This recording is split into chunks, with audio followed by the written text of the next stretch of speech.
Hey Storm Nation fans, Alex Hoskins here with you, and today we are going to tackle the issue of durometers. Bowling ball hardness has been a hot topic of discussion over the past couple of weeks, and we feel that it's important to show you some testing that shows you the variances that you're going to see from some properly calibrated durometers. We have two durometers here that we'll be using in this testing today. They're both calibrated by the independent company that creates the durometer, and we're going to run you through some tests that show you, one, that different durometers can actually give you different hardness readings while they're both in calibration. Two, we can see that there's a difference in hardness readings on the exact same bowling ball with different surfaces. Next, we can plunge the needle into the bowling ball at different speeds and create a variance in hardness readings based on how quickly we put the needle into the bowling ball. Fourth, we're looking at the temperature differences. Whether we're on the lower end of a temperature range or a higher end, we're going to see some different hardness readings. And then fifth, last, 1/1000th of an inch of indenter travel is actually 1 full point of durometer. So it's extremely important how centered that this durometer is in this stand. Makes it very hard to do by hand. Let's take a look at some of these test results. All right, before we get into testing, it's important that we look at the equipment specs manual. When we go to page 5 and we read what is written about hardness, we can see under point number 3, the average surface hardness from 10 readings around the bowling ball shall not be less than 73 durometer D when measured in compliance with ASTM 2240-15 at 70 to 77 degrees Fahrenheit. We need to take a closer look at ASTM 2240-15. Here we have the ASTM D2240-15. Now, ASTM is the American Society for Testing and Materials. So this is the gold standard for tests and testing any kind of materials that you can imagine. And 2240-15 is for testing rubber property for durometer hardness. If we take a look under section 7, that is the calibration of the durometer itself. If we go to 7.22, you'll see that there is plus or minus 1 durometer unit at all other points delineated in 7.4. Now, in that 7.4 section, you'll see all of those different readings are anywhere from 10 up to 90. So as long as the durometer is within plus or minus 1 point at every single one of those different measurements, the durometer is in calibration and is valid for use. The next thing that we need to look at is the precision of these type D durometers. In ASTM 2240-15, there is a table that gives us the type 1 precision for the type D durometers. You'll see that there's 3 different materials tested, and material number 3 has an average hardness of 82.3. That's the closest to the hardness of our bowling balls, so that's the one that's valid for use for us to look at for the precision of the durometer. You can see within laboratories, the same equipment being used, they're within about 1 point of each other. But then when we go to between laboratories, so multiple different locations with different equipment, that difference balloons up to over 3 points of durometer. Durometer science is not an exact science, and this type 1 precision table shows you in the ASTM guide. We took it a step further when looking at this type 1 precision table, and we actually reached out to ASTM and they shared with us the data that they used to create this type 1 precision table. You can see that all of these different laboratories got different readings from day 1 to day 2, and those readings were even bigger, all the way down to 78 and all the way up to 86 between accredited laboratories. If we look at the readings that the different laboratories got, you'll see that we saw some differences of up to 3 points between the same laboratory from day 1 to day 2. You can see laboratory number 3 got 78 on day 1 and 75 on day 2. Now, if we go to actually looking at the differences between the laboratories, you can see that that difference balloons much higher, up to 11 points of durometer. One other thing that's important to note here is they are rounding these numbers to the nearest half or whole number. They know that durometer science is not an exact science, and you must take into account these variances in measuring devices, especially when you're measuring rubber materials that have variances in them themselves. All right, guys, the purpose of this test is to show you the natural variances and the tolerances that are allowed in two properly calibrated durometers. Both of these durometers have been verified and calibrated by the manufacturing company of the durometer, and they are both in calibration right now. We're going to start with the durometer on the left. Let's verify that this ball falls within the temperature range that we want to see. We can see that it's about 71 degrees, so it falls within the temperature range. We are going to measure this ball 10 times in some different spots on the bowling ball and see what the average hardness is that we get. 74.1, 74.4, 74.4, 73.7, 73.6,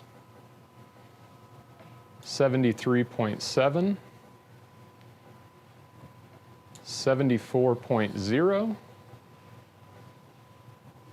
74.0,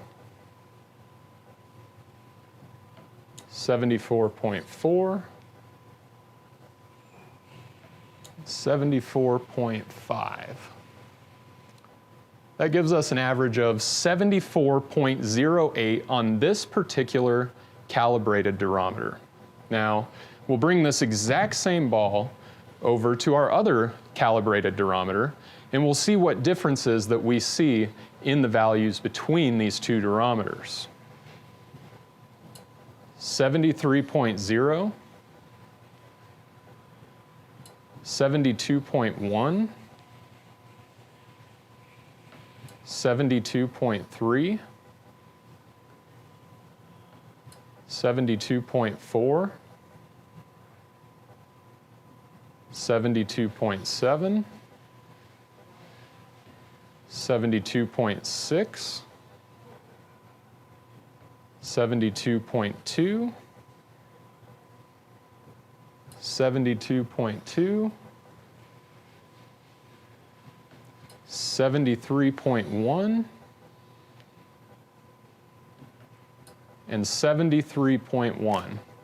So that gives us an average of 72.57. So you can see there is a big difference between the readings of both of these properly calibrated durometers. All right, guys, the purpose of this test is to show you that bowling balls will show a difference in hardness readings based on what surface that they're at. So on the left here, we have a ball that is directly off of the lathe, and you can see that it's 70.5 degrees. We come over here to a ball that we polished on a ball spinner with a generic ball polish, and you can see it's the same overall temperature. We're going to measure this ball directly off the lathe first and see what kind of numbers that we get. 74.7, 74.2, 74.0, 73.6, 74.0,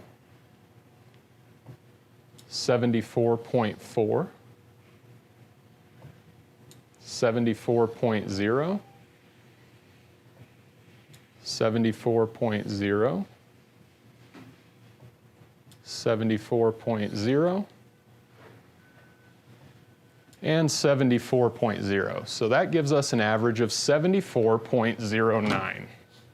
Now, without changing anything, we're literally going to use the same durometer, and we're going to measure this bowling ball that has some applied polish to it by a ball spinner, a generic ball polish. Both of these balls started at relatively close to the exact same hardness. Let's see what kind of differences that we're going to see. The first thing that you're going to notice is these first couple of measurements are actually going to be a little bit higher then the measurements will be as we continue to go. This is because there's no ball polish on the needle of this durometer. We just measured the lathed ball. So we're getting the true hardness of the material, and we're not getting any contamination from the polish. So watch these hardness readings as I begin to pull this down. 73.9, 72.4, 72.4, 72.4, 72.4, 72.4, 72.4, 72.9, 72.0, and 72.3. So you can see that gives us an average of 72.55, so a pretty big difference between these two balls. Now keep in mind, the hardness of these balls started at the exact same, or very close to the same number. Now we're going to actually go back and measure this lathed ball again, because we just want to show you how, since we went through a polished ball, there's still a little bit of residue of polish on the needle of that durometer that is actually leading to false readings. So if we bring this back over, we're assuming the hardness has not changed in the last minute since we measured it the last time. We're going to see actually slightly lower readings at the beginning, and then we'll see that they'll begin to climb up as the polish is taken off of that needle. You can see 72.8. These numbers will begin to climb. 73.6, 73.7, 73.2, 73.2, 74.0, 74.0, 73.5, 73.2, and finally 74. So that gives us an average of 73.52. Now remember, this ball was over 74 when we measured it at the beginning of this video prior to actually measuring the polished ball.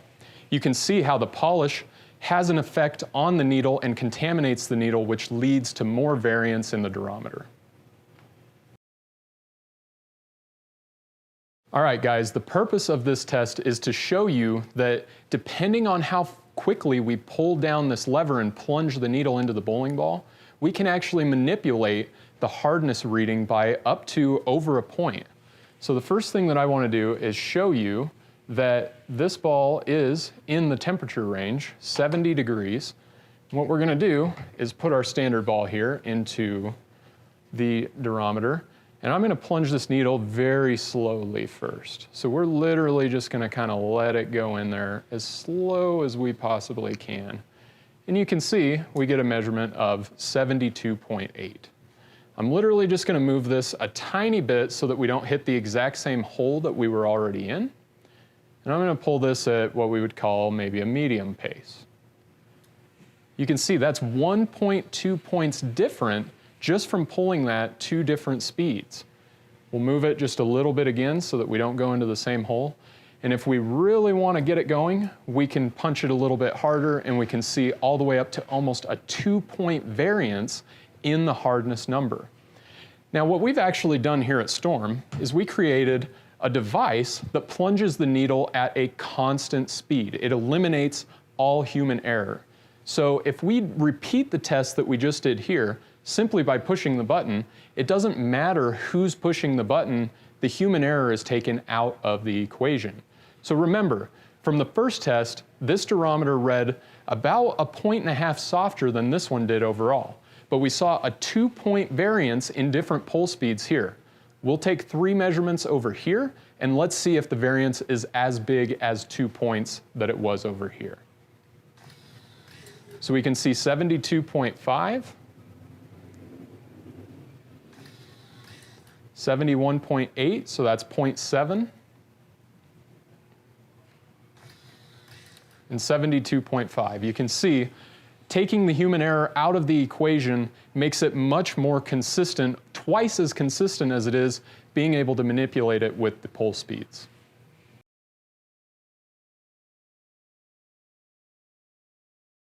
All right, guys, the purpose of this test is to show you that two bowling balls that have very similar starting hardnesses at the same temperature can both read very different within or at both ends of that temperature range.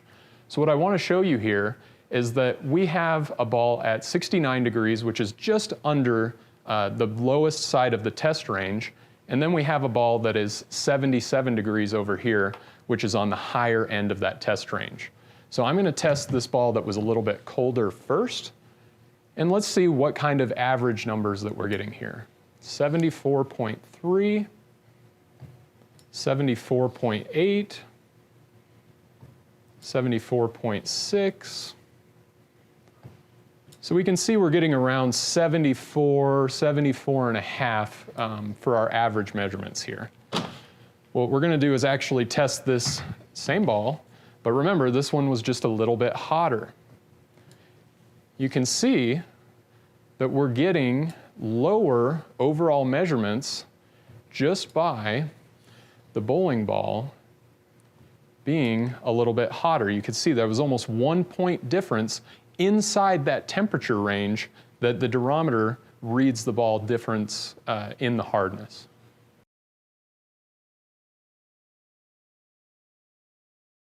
All right, guys, the purpose of this test is to show you that based on how centered this needle is with the center of the bowling ball, you can see some very different hardness readings. Now, 1/1000th of an inch of indenture travel, that's the needle's travel, actually equals 1 full point of durometer. So the first thing that we're going to do is check the temperature here, and we can see that it falls within our temperature range. So we have this ball fairly centered at the moment, and we're going to take a couple of different readings in roughly the same place on the bowling ball. So you can see 74, 74, 74. Now, even if we just nudge this a little bit to the side, you're going to notice that we're actually going to get some different readings. 73.5, 74, 73.2, 73.9, 73.2. We can see that with that needle just being slightly offset, it's very difficult to measure these things by eye and get a consistent and repeatable result. That is why we have this stand, and you have to make sure that that centering is exactly perfect to get a true hardness reading of the bowling ball. All right, guys, that wraps up this video showing 5 different tests that can show you quite a bit of variance in 2 properly calibrated durometers. Now keep in mind, we're just scratching the surface here. There's many other variables that are going to influence these hardness readings. We at Storm are elite manufacturers of high quality bowling balls. Each and every one of our employees takes pride in the quality of the bowling ball that gets to you guys, the customer, as it exits this building. We felt that it was our responsibility to show you what we have seen here in testing with some different properly calibrated durometers. Thanks for watching.